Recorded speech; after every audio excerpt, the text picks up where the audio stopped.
How to fix Messenger incoming call not showing problem in Android.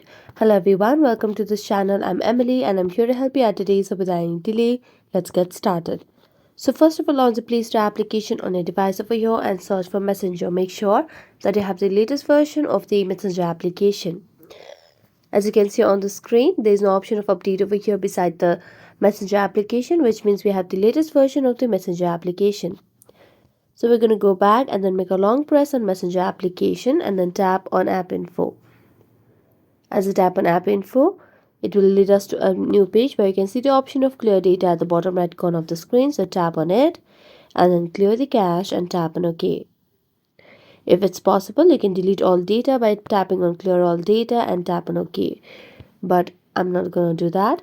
Later on, you can also go for app permissions and make sure that you have toggled on all the required options over here. Now you can just relaunch the Messenger application and this might fix your issue. So thank you so much for watching this video. See you next time.